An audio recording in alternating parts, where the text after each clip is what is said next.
sudah analogikan. Yesus ini dan Bapa ini satu. Mbak Darni punya anak. Kalau ada orang menyakiti anakmu, apakah kamu tidak sakit hati? Tapi padahal anakmu yang disakiti loh. Anakmu yang disiksa orang. Apakah kamu tidak ikut merasa sedih? Terus kalau ada orang itu baik sama anak kamu, mengasihi anak kamu, apakah kamu tidak ikut bahagia, tidak ikut senang? Karena kamu dengan anakmu itu adalah satu, bersatu. Sama dengan Yesus dengan Allah, dia itu adalah satu. Jadi ketika orang itu menghina Yesus, mengolok-olok Yesus, bapaknya juga itu sedih. Nah, ketika kita memuliakan Yesus, menghormati Yesus, menghargai dia, jelas bapaknya juga itu senang, suka sama orang yang memuliakan Yesus itu. Nah, seperti itu. Kalau kau memuliakan Yesus, kalau Yesus juga punya bapa, berarti kau jangan sembah Yesus lagi. Loh, kok jangan sembah Yesus? Hanya kau sembah Bapa itu. Sinilah anakmu ya. Oke, anakmu. Kalau saya sakiti anakmu, berarti kau tidak sakit hati? Jangan kau samakan dengan manusia. Jangan kau perumpamakan dengan manusia. Oke, ini kan Elohim kita itu kan beda. Apalagi kita Yesus. punya akal. Kita kan punya Jangan akal. kau samakan dengan manusia Yesus itu. Yesus kan itu adalah wujud Elohim. Menganalogikan. Astaga. Iya, ini kan kita analogikan sesuatu. Terserah kalian. Aku tidak bisa pemahamanku seperti kalian. Kalau seperti kalian pemahamanku, maka aku tidak layak menyembah Yesus. Tapi aku, pemahamanku, Yesus adalah wujud dari Elohim itu, maka aku menyembahnya. Kalau kalian jangan sembah lagi Yesus, karena ada lagi di atas Yesus kalian, pemahaman kalian. Oneness itu sebenarnya. Gak apa-apa oneness. Berarti betul oneness kalau seperti itu. Ke neraka. Berarti kalian menerahkanlah kalian. Tidak ada yang setara dengan Yahweh kan katanya. Masa kalian mau setara-setarakan lagi, ada lagi imbangnya. Yohanes maaf ya. Kalau soal penghakiman itu tidak boleh kita itu karena bukan hak kita itu. Terserah. Gak apa-apa. Tapi nggak ada juga kok di Alkitab ditulis Tritunggal oneness, mana ada? Esa baru ada. Ya, Esa baru ada. Yohanes, apakah benar itu yang saya analogikan tadi itu kepada Mbak Darni? Ya, betul. Nah, itu Mbak Darni. Ya udah, itu pun pahamilah Roh Kudus itu istri Yahweh. Pahamilah sama dengan mereka. Wah, saya enggak begitu. Kenapa kamu memaksakan nama saya? Enggak boleh. Makanya saya tadi masuk gara-gara itu. Jadi saya mendengar itu narasi-narasi kalian itu sakit hati saya. Kok ada kok istiano begitu? Nggak boleh itu hal-hal yang orang ini itu. Saya tak ikut di barisan mereka. Berdosa kita itu. Pemahaman sama aku Darni.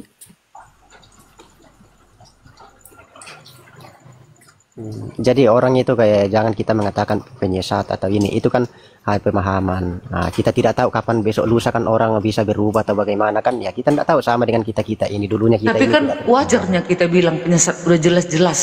Karena istri Elohim itu ada dibilang orang ini. Itu udah jelas-jelas. Maka Yesus juga marah waktu di Bait Suci.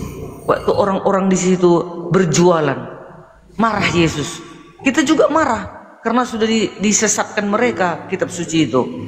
Diputarbalikkan mereka. Kita juga harus pantas marah seperti orang-orang seperti itu.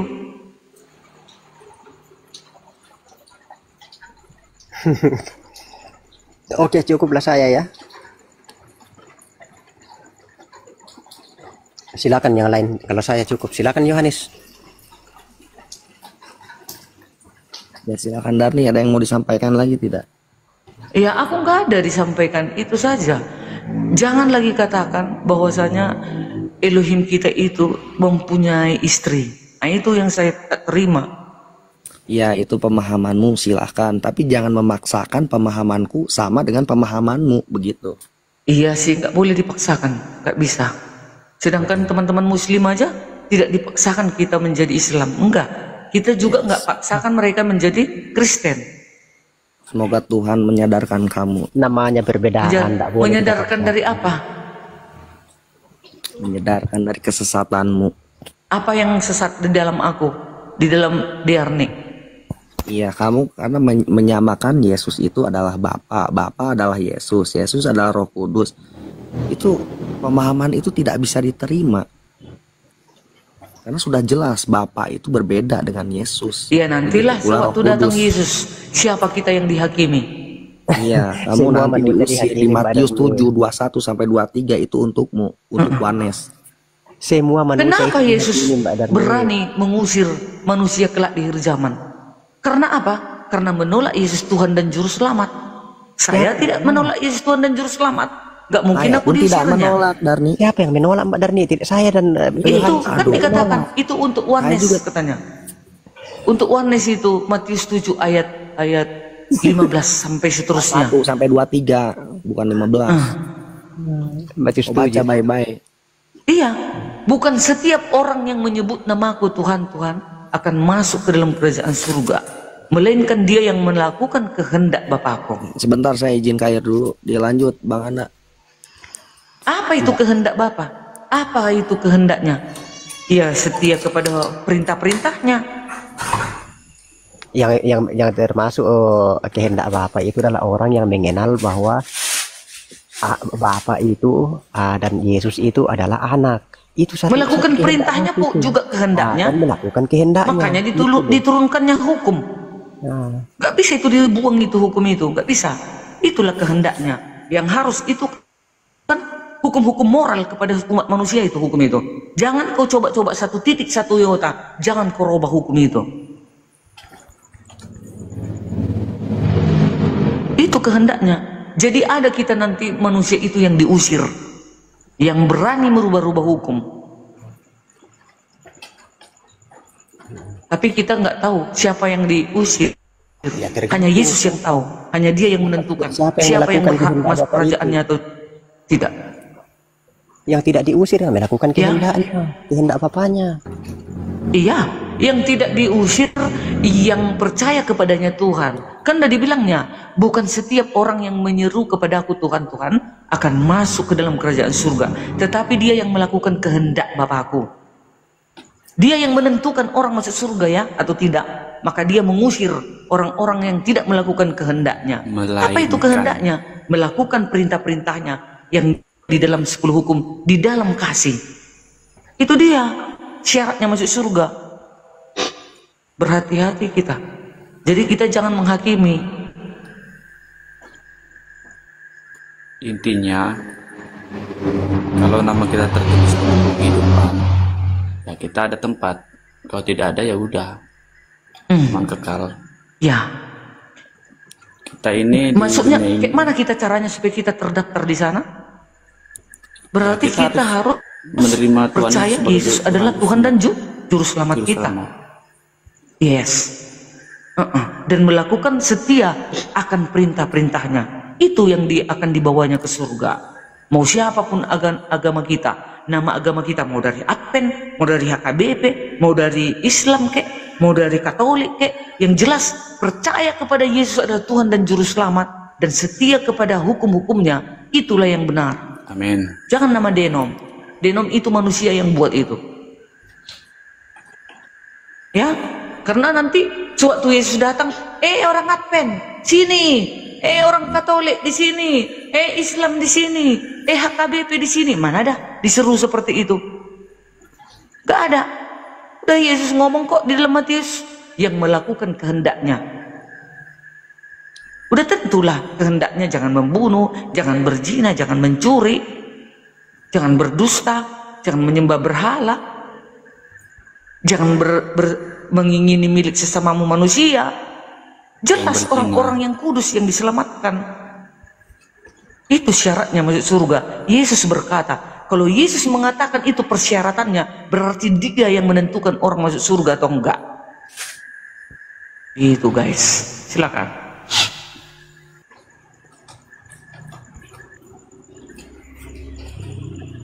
Oke. Jadi kehendak Bapak itu apa Mbak Darni?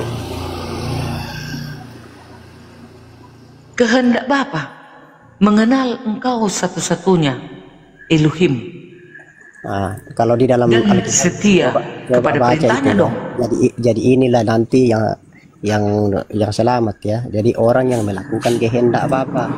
Jadi tidak sembarangan itu. Kehendak Bapak itu istilahnya melakukan yang sudah Yesus lakukan di muka bumi. Coba baca di Matius pasal 7 ayat Apa perintah Yesus? Kasihlah sesamamu manusia seperti dirimu. Berikanlah orang yang tidak punya pakaian, berikanlah pakaian kepadanya. Begini, Jangan Mbak Darni, meminta balik, jangan meminta balik benda apa namanya, yang sudah milik orang itu kau minta balik. Ini salah satunya kehendak Bapa yang tertulis di kitab ya. Itu Yohanes 6 ayat 40. Jadi sebab inilah kehendak Bapakku, yaitu supaya setiap orang yang melihat anak dan yang percaya kepadanya beroleh hidup yang kekal, dan supaya aku membangkitkannya pada akhir zaman. Itu salah satu kehendak, banyak itu kehendak, tapi salah satunya orang yang percaya atau melihat Yesus itu dan percaya kepadanya, itu yang akan diselamatkan dan akan dibangkitkan pada akhir zaman. Itu Tetapi sesuai dengan dalil. sebelum diangkat orang beriman itu akan ada rapture ya. Rapture itu istilahnya memisahkan orang yang percaya kepada Yesus sama orang yang ragu-ragu kepada Yesus. Rapture itu akan terjadi pada akhir-akhir zaman, akan datang kedua kalinya. Itu di Wahyu ya, di Wahyu, kitab yang dituliskan Yohanes di Pulau Patmos, bahwa kedatangannya itu akan mengerikan. Orang di seluruh dunia akan mengaku bahwa Yesus itu adalah Tuhan dan Juru Selamat, bertekuk lutut di hadapan anak manusia ya, yang mereka mengolok-oloki, yang mereka ejek-ejek, Yesus itu menikah, Yesus itu menikah. Nah, tetapi mereka tidak tahu apa arti pernikahan anak domba itu. Adalah Yesus itu mengambil umatnya, dan Yerusalem baru akan turun dari sorga. Jadi Dan turun dia menjadi Tuhan mereka, menjadi Allah mereka 1000 tahun gitu. Tapi siapa yang tidak terdaftar, siapa yang tidak percaya kepada anak tunggal Allah yang sudah mati, yang tidak sudah akan dibangkitkan. ya sudah dibangkitkan, siapa yang tidak percaya, ya sudah, dia akan di bawah hukuman. Enggak, itu di dalam kitab itu ya, di dalam Wahyu itu soal kebangkitan itu terjadi kedua kali. Ada kebangkitan pertama dan ada kebangkitan kedua. Jadi orang yang mendapat kebangkitan pertama itu di masa kerajaan 1000 tahun. Jadi belum semua orang dibangkitkan itu. Nanti setelah selesai kerajaan 1000 tahun, baru semua orang yang pernah ada di muka bumi ini, yang sudah pernah ada, yang sudah mati, baru itu dibangkitkan dan dihakimi menurut perbuatannya. Itu kebangkitan massal. Tapi kalau kebangkitan yang pertama hanya orang-orang yang percaya kepada Yesus Kristus dan orang yang mati martir, yang dipenggal kepalanya, yang dibumbun, memberitakan tentang kebenaran Injil, itu yang mendapat kebangkitan yang pertama. Jadi tidak semua langsung mendapat kebangkitan pertama itu. Jadi ada dua proses, silakan dibaca itu di Wahyu itu. Jadi kebangkitan Ini itu ada, kedua. ya, kami umat Kristen percaya bahwa Yesus itu utusan dari Allah untuk menebus umat dari dosa, bukan istilahnya utus cuman untuk seperti istilah nabi, tidak. Kami percaya begini ya. Untuk supaya dia turun ke dunia untuk menyelamatkan umat manusia. Begitu. Begini, jadi memang betul. Yesus itu diutus, tetapi dia diutus oleh siapa? Diutus oleh Bapa atau Allah. Diutus kepada siapa? Umat manusia. Gitu loh. Jadi Allah yang mengutus Yesus, bukan manusia yang mengutus Yesus. Betul, dia diutus. Betul. Ini ada orang komentar di bawah ini, katanya Islam mengaku Yesus hanya utusan sesuai dengan perkataan Yesus. Iya, memang utusan untuk supaya dia mati. Dipahami dulu kata diutus itu maksudnya kan disuruh atau didatangkan. Ya, berarti siapa yang mendatangkan dia? Allah. Betul itu. Berarti Allah yang mendatangkan Yesus. Allah yang mengutus Yesus. Betul. Fungsinya apa? Kan tidak mungkin Allah mendatangkan aja seperti itu tanpa maksud dan tujuan. Apa tujuannya didatangkan? Yaitu untuk menyelamatkan umatnya dari dosa. Seperti itu. Bagi yang bertobat, tidak semua juga diselamatkan. Orang yang percaya kepada Dia, nah itu yang diselamatkan.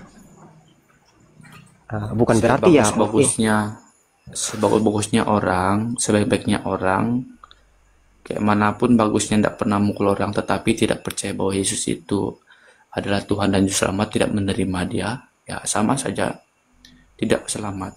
Sebagus manapun manusia, tidak akan selamat. Maksudnya itu kan sudah ketetapan, itu sudah ketentuan, itu sudah hukum dari Allah bahwa Yesus ini diutus untuk menyelamatkan umatnya dari dosa, tetapi ada syaratnya. Syaratnya apa? Bagi yang percaya, bagi yang menerima. Jadi siapa yang tidak percaya akan dihukum. Makanya dikatakan pergilah ke seluruh muka bumi, beritakanlah Injil. Barang siapa yang percaya tidak percaya akan dihukum. Dan Matius 28 ayat 16 sampai ayat 20. Itu sudah jelas. Maka Yesus katakan, pergilah ke seluruh muka bumi, beritakanlah Injil. Barang siapa yang tidak percaya, dia akan dihukum. Dan siapa yang percaya, baptislah mereka dalam nama Bapa dan Anak dan Roh Kudus. Dan aku akan menyertai engkau sampai akhir zaman. Begitu. Jadi ada syaratnya. Jadi fungsinya itu sudah ditetapkan bahwa Dia datang untuk menyelamatkan umat manusia, tapi ada syaratnya. Bukan gratis. Bagi orang yang percaya silakan, yang tidak ya silakan. Ini penawaran di sini.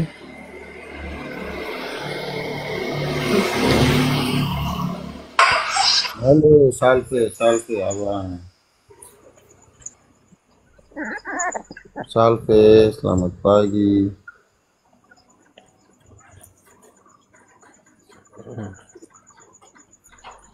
Bang Michael Jackson, Bang Anda.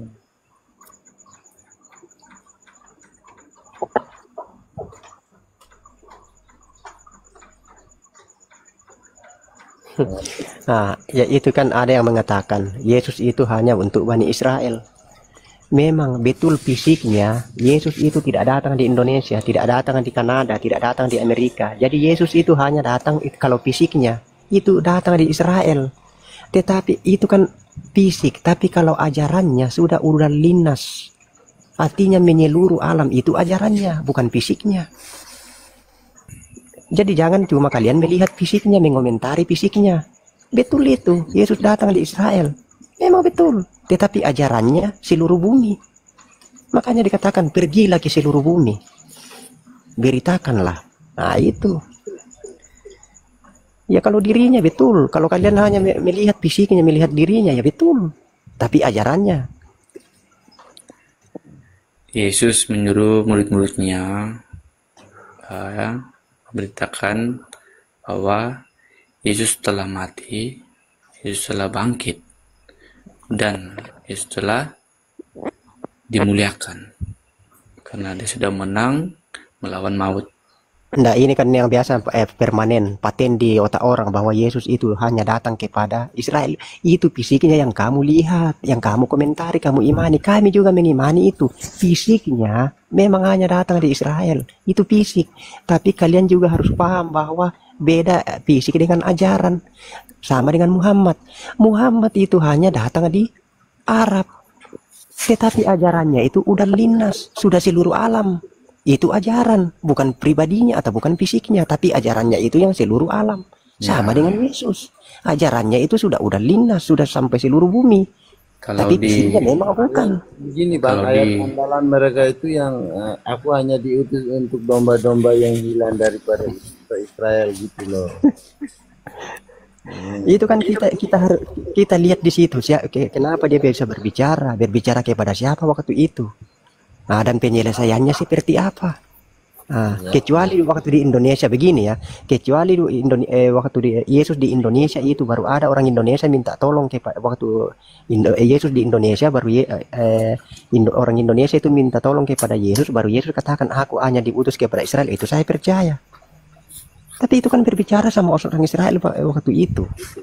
Tapi Bang, bukan orang luar dari Israel. Domba-domba lain yang akan dijadikan kawanan domba. Jadi artinya di luar daripada orang Israel itu ada domba-domba lain yang dimaksud. Dan dimaksud daripada domba-domba itu orang-orang yang di luar daripada bangsa Israel gitu loh. Itu kan terjadi itu kata itu muncul itu waktu ada orang dari Samaria itu ya yang meminta pertolongan kepada Yesus. Baru Yesus itu mengatakan, aku hanya diutus kepada orang Israel. Tetapi karena orang itu mendesak perempuan ini akhirnya sampai ditolong juga. Berarti Yesus itu hanya membuktikan di situ iman orang. Jadi seandainya orang itu langsung surut, langsung mundur waktu dia katakan, aku ini hanya diutus oleh untuk orang Israel. Berarti ya tidak terjadi kan? Tapi orang itu mendesak. Akhirnya Yesus menolong. Yesus mengabulkan permintaan mereka. Di situ buktinya bahwa siapapun, apapun kalau memang dia betul sungguh-sungguh, sekalipun bukan orang Israel, di luar Israel, tapi dia percaya, dia sungguh-sungguh, maka dia tetap juga diterima dan dia juga dijamah. Itu buktinya orang Samaria itu. Dari situ muncul kata itu. Sebenarnya imannya itu yang diuji. Kata itu yang sama yang ini bang. Coba abang jelaskan yang domba-domba lain yang akan dijadikan kawanan domba itu. Ini juga ya. Oke, saya sampaikan. Ini juga yang sering disampaikan oleh kawan saya. Terus bilang, Yesus itu tidak mengenal Kristen. Kata siapa Yesus tidak mengenal Kristen? Baca kitab, baca di dalam kitab Yohanes pasal 3 ayatnya yang ke 17 itu, 18 itu, barang siapa yang percaya. Barang siapa yang percaya, berarti barang siapa berarti tidak terbatas kan? Ia akan diselamatkan. Kemudian ada juga di dalam Yohanes 10 ayat 28 di situ. Aku mengenal domba-dombaku. Aku mengenal mereka, mengenal domba-dombaku. Aku lagi gembala. Itu baca di situ. Jadi Yesus itu mengenal domba-dombanya. Siapa itu dombanya? Ya kita ini yang percaya. Jadi bukan memang secara terlihat kalau kamu minta, Yesus kenal gini-gini. Tidak seperti itu. Tetapi ada kalimat, ada teks, ada konteks yang mengarah dan merujuk ke situ. Makanya kita di situ menggunakan ilmu hermeneutik untuk memahami dan menafsirkan suatu teks. Seperti itu. Dari dalam cara belajar itu kita menggunakan berbagai macam cara untuk menafsirkan. Banyak ilmu yang kita gunakan, bahasa yang kita gunakan. Memang kalau kita minim ilmu ya kita kan maunya yang sesuai dengan akal pikiran kita. Harus ada tertulis, aku mengenal Kristen, aku mengenal umatku. Kan maunya kita seperti itu. Satu lagi Bang Anda.com sama Bang Michael, yang satu saya mau tanyakan ini, yang sering mempermasalahkan ini Tritunggal ini loh, Trinitas. Ini yang dijelasin mereka itu ngeyel, nggak paham. Yang mana? Yang mengenai Trinitas Bang. Coba Kalau ajaran, yang maksudnya ngeyelnya gimana? nggak terima itu kan mereka merujuk bahwa itu Allah kita itu 3 gitu loh. Nggak, begini ya. Tidak ada itu Allah 3, Allah itu Esa. Yang sesuai dengan Alkitab ya kita harus sesuai dengan Alkitab lah. Yesus sendiri mengatakan, dengarlah hai orang Israel, Tuhan Allah kita itu Tuhan yang Esa. Jadi mana ada Allah 1, Allah 2, Allah 3? Tuh Allah itu Esa. Cuman mereka itu menafsirkan seperti ini. Maksudnya di dalam diri Allah itu ada roh. Karena memang Allah mempunyai roh. Dipisah-pisahkanlah di situ. Yesus itu anak. Munculnya dari mana itu anak? Dari mana itu Yesus? Dari Allah. Seperti itu. Jadi Allah itu pribadinya itu memang Esa. Esa itu Allah. Kenapa Sama dengan mereka bilang itu Trinitas? Ada kan? Iya. 3. Cuman Dia itu menjabarkan, dia hanya kan menjabarkan bahwa ini kan Allah ini, dia ini kan hidup. Jadi apa yang menghidupkan? Karena Allah ini kita kan hidup. Jadi yang menghidupkan itu adalah roh. Jadi Allah ini mempunyai roh.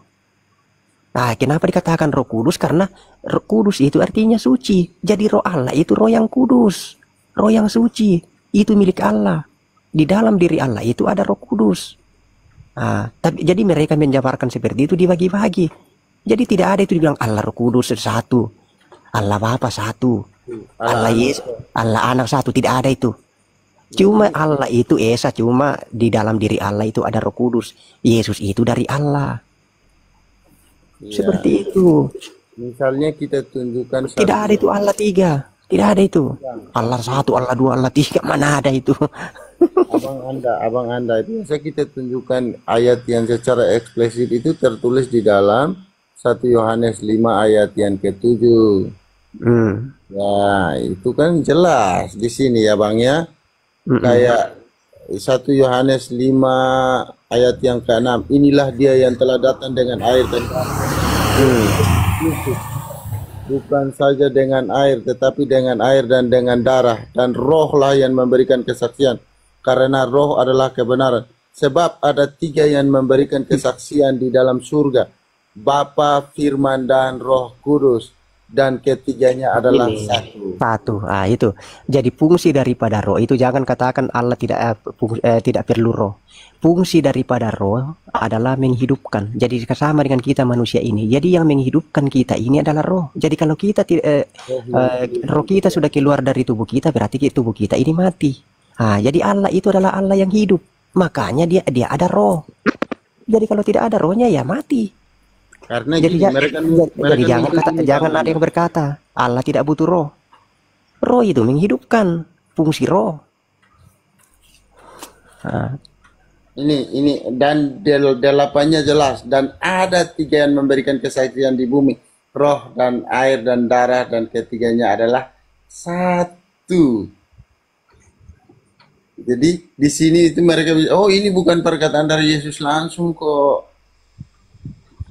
Jadi Yohanes ini siapa kan gitu. nah itu kan kalau orang namanya kita punya pemahaman itu kan karena mungkin ada orang itu menafsirkan karena ego. Jadi kita ini beriman ini ada orang itu beriman hanya karena egonya itu. Jadi ada orang itu mungkin ya mau memojokkan supaya kan namanya perbedaan tuh bagaimana supaya kita kelihatan lebih keren daripada yang lain, kan sama dengan kita mempunyai sosok barang, kita mempromosikan barang itu. Jadi kita itu mencari sesuatu bagaimana supaya melebih-lebihkan dan merendahkan supaya kita itu terlihat kita yang keren. Tapi kalau kita netral, sebenarnya ya harus seperti itulah, netral kita memahami. Nah, dan ilmu kita juga itu berbeda-beda. Jangan kita dengar yang ilmu-ilmu yang orang-orang ya yang di bawah. Siapa? Dia bilang, oh pernah ada saya dengar ini pendeta yang berkata, emangnya pendeta itu semuanya itu ilmunya sama? Emangnya kapasitasnya sama? Tidak. Jadi jangan kita berpatokan. Nah, pernah saya mendengarkan orang Kristen berkata begini-begini. Emangnya dia kapasitasnya apa? Pengetahuannya apa? Jangan kita patokan dari situ. Tapi yang kita pahami itu memang kita harus belajar dari Alkitab itu sendiri.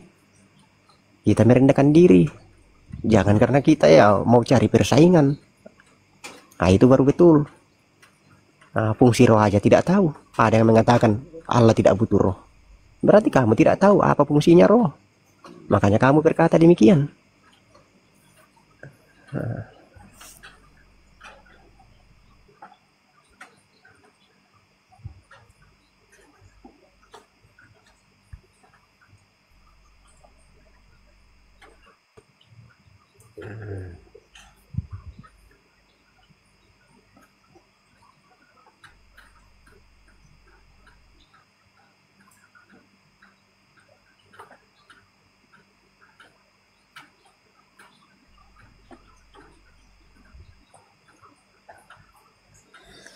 Ya, itulah.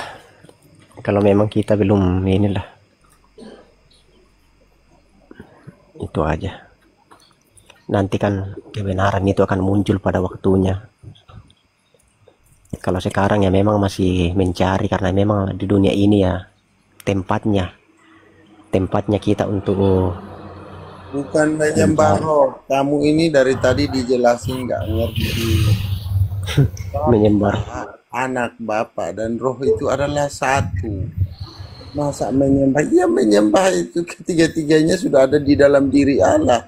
Kenapa harus menyembah tiga-tiganya? Inilah salah. Emangnya terbagi, emangnya roh itu keluar dari Allah. Jadi Allah itu lain roh Allah, lain Allah. Allah itu dengan roh itu menyatu. Jadi Sama dengan saya hidup ini karena masih ada roh saya di dalam diri saya. mereka tidak mau terima bahwa Yesus itu kan pisah dari itu. Kan firman-Nya. Artinya firman, mereka mengerti bahwa firman yang sudah jadi Yesus ini sudah habis gitu loh. Oh, tidak begitu. Kecuali Yesus itu dengan Allah memang berpisah. Itu memang berpisah itu, tapi kalau roh dengan Allah itu tidak berpisah.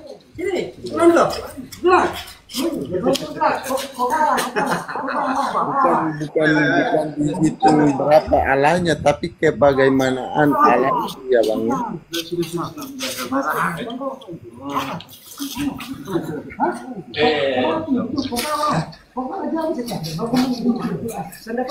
Roh itu kan kebenaran, roh itu suci, roh itu kebenaran. Makanya kawan-kawan di bawah, tolong kalau mau menanyakan roh anak sama bapak, silakan baca 1 Yohanes 5 ayat 7. 1 Yohanes 5 ayat 7 dan 8, di sana dijelaskan bahwa ketiganya itu ada dan dalam satu.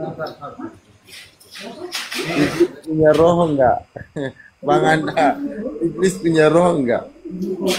Namanya iblis itu adalah Kamu lihat roh. iblis. Roh itu iblis, roh iblis. Jadi iblis itu adalah mempunyai roh. Namanya kan roh jahat.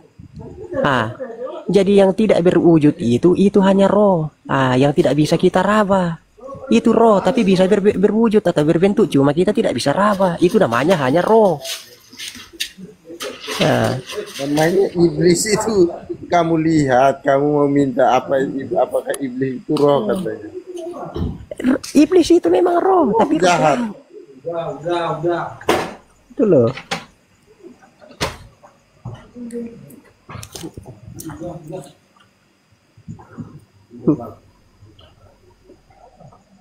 Tolong jelaskan definisi roh. Bang Anda, definisi roh. Roh itu kan sesuatu yang tidak bisa dilihat, ya. Itu roh. Rasakan. Tetapi itu roh itu bisa berwujud, bisa berbentuk wujud, tapi tidak bisa kita lihat, tidak bisa kita raba. Itu namanya roh.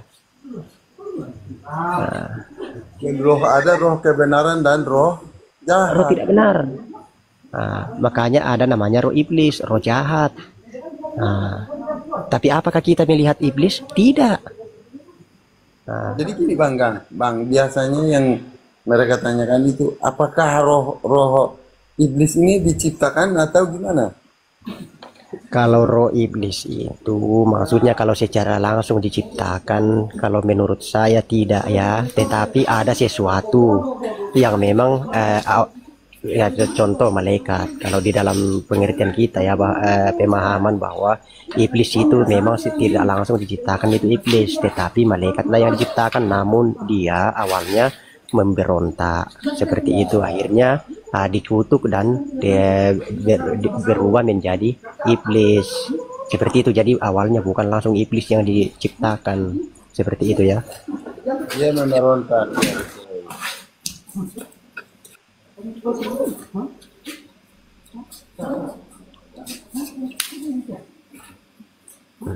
Jadi abang berarti sebenarnya iblis itu tidak diciptakan ya?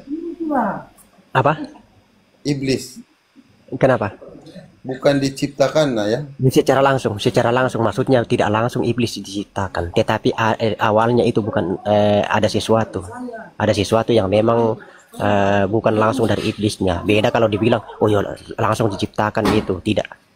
Tapi berubah dia, awalnya bukan iblis, tetapi berubah menjadi iblis karena ada sesuatu begitu kan, ada unsur-unsurnya kenapa dia bisa berubah.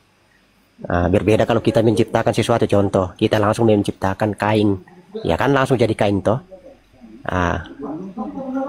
Sama dengan iblis, ya iblis itu tidak langsung diciptakan, tidak, tetapi ada sesuatu yang berubah menjadi iblis. Mungkin paham sih itulah.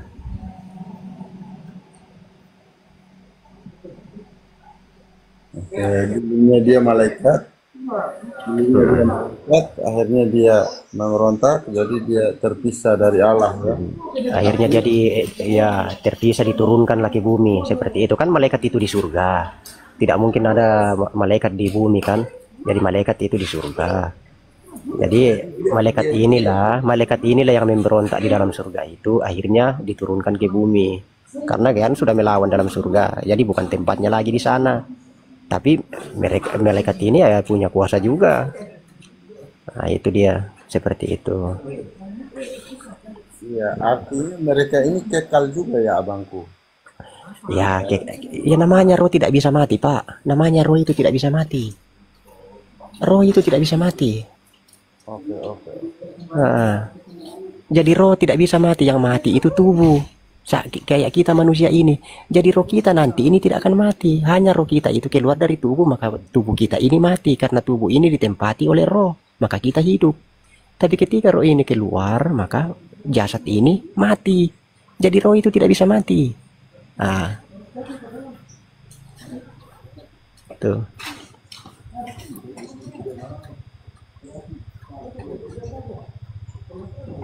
Oke, oke abang, ya terima kasih. Mm. Yo, flow-flow aja bang, kalau nanti tanya-tanya kalau ini. Aku udah follow abang, aku udah follow. Oh belum? Aku follow. Abang gimana abang Anda? Saya dari Sulawesi bang. Oh iya, iya. Kalau di situ dari mana? Saya dari NTT. Oh, saya sudah masuk di dulu itu di Pelabuhan Tena tahun 2010. Pelabuhan Tena. Kenal? Kita di Atambua, perbatasan. Oh, Tambua. Tak kenal saya itu.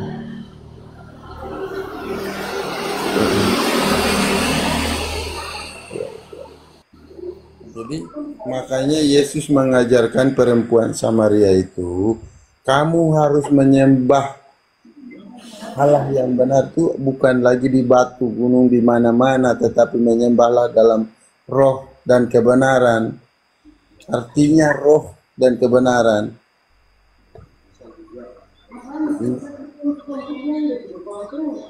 Roh itu hanya makhluk hidup yang butuh. Ada komentar. Kenapa bang? Ada komentar di bawah, roh itu hanya makhluk yang butuh. Iya terserah lah. Terserah, itu namanya pemahaman. Terserah pemahaman kan. Roh nggak maha kuasa, roh ciptaan. Dari mana Anda tahu roh ciptaan? Tidak ada roh diciptakan. Kapan roh diciptakan?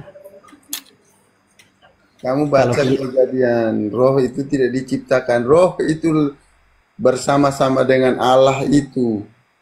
Roh kita ini bukan diciptakan, tapi kita diberi roh, bukan diciptakan. Jadi ketika Allah menciptakan manusia, dihembuskanlah roh Allah itu ke dalam manusia. Nah, jadi bukan diciptakan, tapi diberi, dihembuskan. Jadi makanya kalau belajar itu kawan-kawan, teman-teman, usahakan itu kata-kata itu perlu itu dipahami. Jadi kita itu harus bereksegesis, harus punya ilmu namanya hermeneutik dalam menafsirkan sebuah kalimat. Jadi harus memahami ilmu hermeneutik, etimologi dan terminologi. Nah, biar kita paham. Masa roh diciptakan? Sejak kapan roh diciptakan? Kalau roh yang kita pakai ini diberikan, bukan diciptakan. Roh yang menurut ini manusia biasa ini, yang mungkin keyakinan dia, roh itu diciptakan. Mana ada. Ya oke lah, terserah kalau mereka punya begitu. Tapi maksudnya kalau dia mau mensamakan kepada kita, ya saya tidak begitu. Tapi kalau pemahaman mereka, kalau ada memahami seperti itu, ya terserah. Itu kan namanya sudah pemahaman mereka. Oke silakan, tidak masalah bagi saya. Tapi kalau mau mendoktrin atau mau memaksakan, oh itu saya tidak terima. Ya. Sesuai dengan akal saya itu. Gimana Anda tahu roh itu diciptakan? Kalau menurut kami roh itu nggak diciptakan. Ketika manusia diciptakan, Allah meniupkan roh di dalam dirinya sehingga dia menjadi hidup. Di Kejadian. Contoh kayak begini ya, mengatakan roh iblis itu kan roh. Jadi iblis tidak mati. Saya sudah bilang iblis itu tidak akan mati. Ada ndak kuburan iblis di dunia ini? Di mana iblis dikubur? Di mana datanya iblis mati dan kuburannya di mana? Kalau kita mau bertanya-tanya seperti itu, makanya kita itu menggunakan akal. Kalau saya katakan tidak mati, baru kamu katakan mati, bisa enggak ada tunjukkan sama saya kuburannya bahwa iblis itu mati? Matinya di mana? Kuburannya di mana? Jadi Kalau roh itu tidak bisa mati. ya, kalau roh itu diciptakan mana berkembangnya? Mana tidak ada berkembang. Kalau yang lain itu diciptakan, makanya dia berkembang.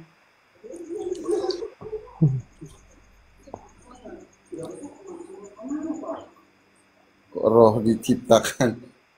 Sementara Allah itu roh dan kebenaran. Yesus sendiri mengajarkan itu, roh dan kebenaran. Allah itu kan roh. Jadi Allah itu adalah roh, makanya dikatakan kita itu harus menyembah dalam roh dan kebenaran. Kebenaran. Jadi Jadi kalau kamu karena Allah itu adalah roh, seperti jadi itu. jadi kamu bilang roh itu ciptaan, berarti kamu lihat Allah. Mana Allah kamu pernah lihat? Di mana tunjukkan Allahmu, Allahmu yang di sana yang berbentuk itu. Namanya roh, Pak. Kalau roh ya roh itu tidak bisa kita lihat. Lihat. Tidak bisa dilihat itu roh. Yang bisa dilihat itu adalah tubuh atau fisik. Itu. Jadi roh itu tidak akan bisa kelihatan, tetapi bisa berwujud. Tapi sebatas indera manusia kita, pandangan kita, kita tidak akan bisa melihat itu. Nah, nanti kalau kita sudah sama-sama roh, nah, baru bisa kita berinteraksi. Tapi selagi kita dengan tubuh manusia ini, manusia tubuh yang panah, roh itu tidak akan bisa dilihat. Malah mati kita itu kalau kelihatan. Nggak paham mereka itu Allah kamu tiga roh Bapa, anak dan Allah. Namanya kamu pernah lihat roh? Ya anak Allah ya nampak wujudnya ya manusia ya itulah Itu ya. manusia. Namanya roh tidak akan kelihatan. Jadi yang kelihatan itu bukan roh. Kalau kelihatan berarti sudah bukan roh. Astaga. anak anak Allah itu karena anak Allah Yesus itu sudah menjadi manusia ya dia menjadi manusia tetapi Berarti yang bukan roh. di dalam diri dia itu ada Cuma di dalam diri Yesus itu ada roh Allah karena dia hidup. Makanya saya katakan tadi fungsi roh itu adalah menghidupkan. Jadi kalau kita sudah tidak ada roh maka kita itu mati. Nah, seperti itu. Wah, memangnya siapa yang bisa melihat roh? Udara aja kita tidak bisa lihat, cuma kita bisa rasakan kalau dia berhembus dan kita merasa dingin itu udara. Itu tidak bisa kita lihat itu wujudnya seperti apa. Itu baru udara, tapi kita bisa merasakan. gini Kita bisa melihat tiupannya kalau ada daun kayu bergoyang-goyang, berarti oh itu angin.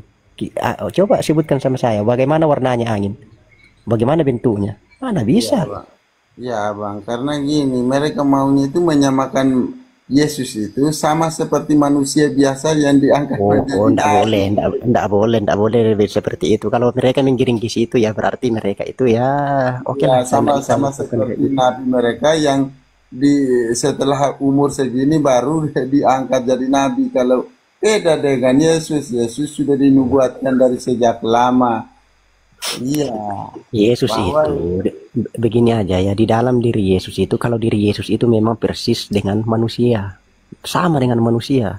Tetapi di dalam dirinya itu ada roh ilahi dia. Contoh aja kita sesama manusia, apakah tidak ada manusia yang sakti daripada kita? Kita sama-sama manusia loh. Tapi ada yang manusia memang sakti daripada kita. Contoh aja itu siapa itu Guma ya, bisa menerawang itu, apa itu meramal-meramal. Itu sama-sama kita manusia tapi dia punya kelebihan. Apalagi Yesus. Aduh. Jadi kita manusia itu tidak sama rata kemampuan kita, kelebihan kita. Namun memang kita sama-sama manusia. Jadi jangan mau mensamakan bahwa oh Yesus itu sama dengan manusia seperti kita. Ya kalau tubuhnya sama bahwa tapi bukan juga ukurannya, bukan juga posturnya, tapi maksudnya dia itu mempunyai jari, mempunyai telinga, mempunyai mata, itu namanya sama. Sama dengan manusia.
juga kemudian ikut melakukannya, betul?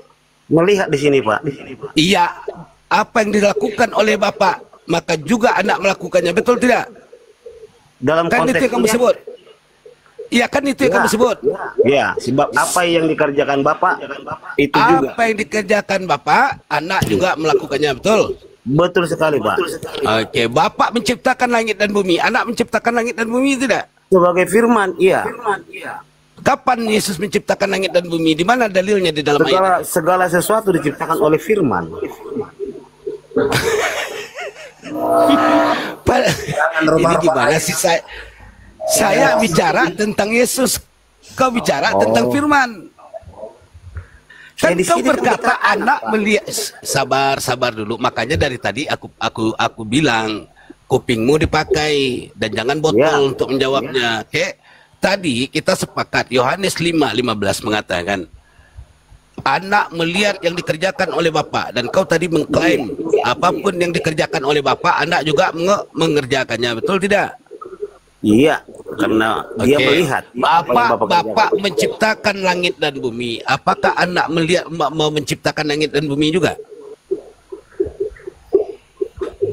Anak dalam di sini dikatakan anak ya, Pak. Ya, yang pertama itu bahasanya beda, Pak, ya.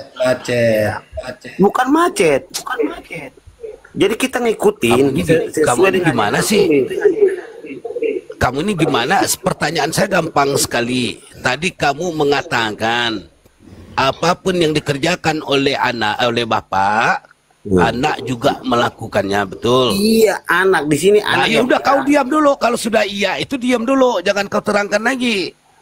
Nah, maka muncul pertanyaan. Kalau semua yang dikerjakan oleh Bapak juga dilakukan oleh anak, ketika Bapak menciptakan langit dan bumi, apakah anak juga menciptakan langit dan bumi? Oke. Jawab itu, mau jawab. Ya, kalau dalam penciptaan, memang Yesus mengatakan yang menciptakan itu adalah Bapa. Namun ada pekerjaan yang dilakukan oleh Bapa yang dikerjakan oleh Yesus. Itu di ayat 21. Artinya, ya oke, saya terima. Artinya, tidak semua yang dikerjakan oleh Bapak dilakukan oleh anak, betul? Betul sekali, Bapak. Nah, itu baru cerdas kau itu, diskusi. Jangan kemudian ngawur otak kamu. Oke, tapi pada intinya, apakah Bapak percaya anak melihat Bapak? Tidak ada, karena di dalam Yohanes Yesus berkata, nih saya bacakan nih Yohanes ya, simak baik-baik. Suaranya tidak bisa didengar, rupanya tidak bisa dilihat. Ayo. Oke. Itu perkataan Yesus kepada orang lain kan, Pak, bukan kepada dirinya. Suaranya tidak bisa didengar, rupanya tidak bisa dilihat. Oke? Ya. Yesus mengatakan itu kepada orang-orang yang... Sabar dulu, jangan kebiasaan memotong. Kalau orang belum selesai itu jangan kebiasaan memotong. Kamu kalau ikut saya diskusi tambah cerdas kamu. Tapi kalau kebiasaan kamu pakai cara lama itu tambah bodoh. Oke. Pernyataan Yesus yang mengatakan suaranya Bapak tidak bisa didengar, rupanya juga tidak bisa dilihat. Artinya Yesus tidak pernah mengklaim bahwa aku satu-satunya yang bisa mendengar suara Bapak dan melihat serupa Bapak. Tidak pernah Yesus mengatakan itu dalam Yohanes, saudara. Yesus mengatakan kepada orang-orang yang percaya kepada ajarannya, orang-orang 12 Bani Yahudi, hai domba-domba yang tersesat dari kalangan Bani Israel, rupa Allah itu tidak bisa dilihat. Sebagaimana kemudian Allah berfirman dalam Keluaran 33:20, ketika Allah bicara kepada Musa, Musa, tidak satupun manusia yang bisa melihatku. Nah, demikian juga yang terjadi dengan Yesus. Yesus tidak pernah mengklaim melihat Allah. Yang Yesus klaim itu, segala pekerjaan itu datang atas perintah Allah kepada dirinya. Makanya Yesus katakan, barang siapa yang percaya kepadaku, dia akan mendapatkan keselamatan. Kenapa? Karena yang dibawa oleh Yesus itu adalah perintah dari Allah. Nah, itu dia, saudara, bukan wujudnya yang jadi satu dengan Allah. Pak. Baik. Di Yohanes 5 ayat 37, di situ berbunyi, kamu tidak pernah mendengar suaranya. Itu kan kamu, Pak, bukan saya. Jadi Yesus mengatakan kamu. Oke. Kamu itu siapa? Orang yang di luar daripada Yesus. kamu itu ditujukan kepada manusia atau kepada binatang? Orang-orang yang di depan Yesus lah bahasanya, Pak. Oke. Orang-orang yang ada di depan Yesus, ya. Iya. Artinya orang-orang ini adalah manusia yang kemudian mendapatkan pengajaran dari Yesus, betul? Betul sekali, Pak. Oke, sekarang ada enggak Yesus berkata kepada murid-muridnya ini atau orang-orang yang percaya kepada dia, murid-muridku, aku telah melihat Bapa, ada? Oh, tidak seperti itu dikatakan, Pak. Nah itu dia. Makanya di Kristen ini saya bingung. Pertama, Yesus tidak pernah mengatakan dirinya Tuhan. Tiba-tiba kalian mengatakan Yesus itu adalah Tuhan. Ya, ketika ditanya ada nak pernyataan Yesus, tidak ada. Demikian juga dengan ini. Yesus tidak pernah mengatakannya aku melihat Bapa. Tiba-tiba kalian katakan melihat Bapa. Ketika diminta dalilnya, kalian tidak bisa berikan. Nah inilah yang mana yang kalian berikan itu berupa pekerjaan, saudara. Ayat Yohanes 19 itu merupakan tentang pekerjaan yang berasal dari Bapa. Kau baca lagi tuh. Yohanes 10:30. Saya bacakan nih. Saya bacakan. Yohanes 10:30. Ya, kita kan bicara tentang ayat Yohanes nih ya. Yohanes 10:30. Yesus berkata, aku dan Bapa adalah satu. Ini yang sering kalian kata-katakan Yesus adalah Allah ini. Yohanes 10:31 kau baca. Orang Yahudi melempar dia dengan batu. Yohanes 10:32 Yesus berkata, ya, kenapa kau lempar aku dengan batu? Sesungguhnya segala pekerjaan yang baik datang dari Bapa. Ini berupa tentang pekerjaan, bukan tentang rupa, saudara. Baca tuh Yohanes 10:32 itu. Iya. Baca Yohanes Biar paham 10:32. Ustaz, Tuhannya Bapak Simikana ini ada tiga Tuhannya, Pak. Dia sudah mengakui tadi itu. Di sebelah itu. Tuhannya tiga. Oke. Berarti kenapa bukan karena pekerjaan baiknya Yesus dilempar, Pak? Apa yang salah? Padahal Yesus melakukan pekerjaan yang baik kok. Apa yang salah, Pak? Kenapa dia dilempar, Pak? Yesus dilempar, ya, karena ada perkataan yang merupakan kesalahtafsiran dari orang-orang Yahudi ketika dia mengatakan bahwa diri dia dan Bapa adalah satu. Di sanalah kemudian orang-orang Yahudi melempar dia berdasarkan historical teologi, ya. Karena orang Yahudi ketika itu tidak pernah menerima pernyataan Yesus yang mengatakan segala pekerjaan yang baik datang dari Bapa. Yahudi hanya memvonis langsung, kau melakukan penghinaan terhadap Tuhan kami. Kau mengatakan kau dan Bapa dan Tuhan itu adalah satu. Padahal bukan itu maksud Yesus.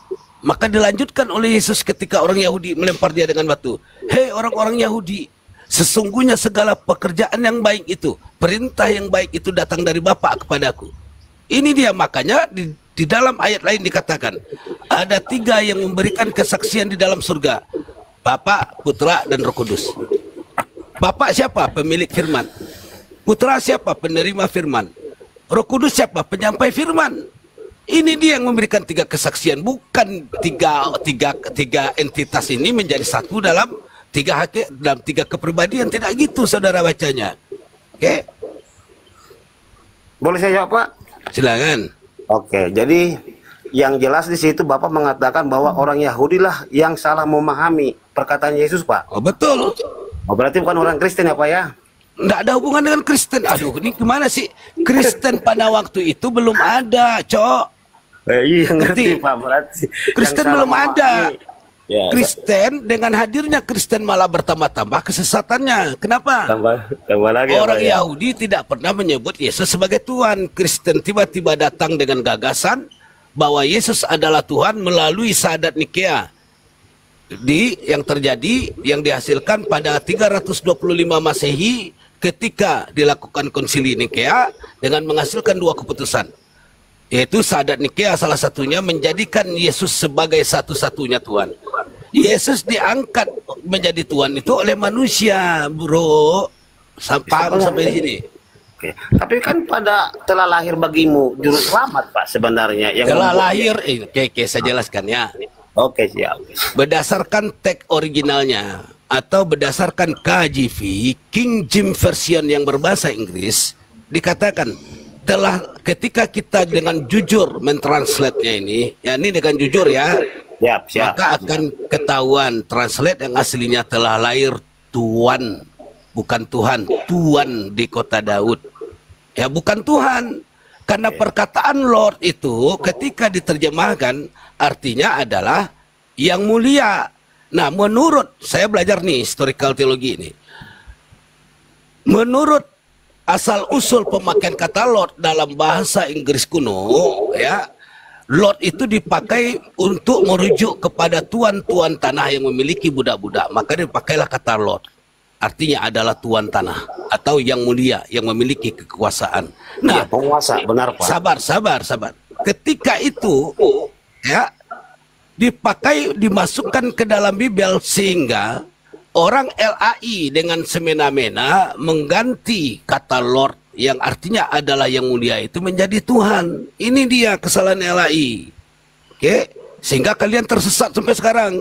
Ya, saya berani bertanggung jawab dengan perkataan saya. Kalau ada Anda yang kenal LAI, silakan hadirkan di sini. Ayo kita berbantah-bantahan soal itu.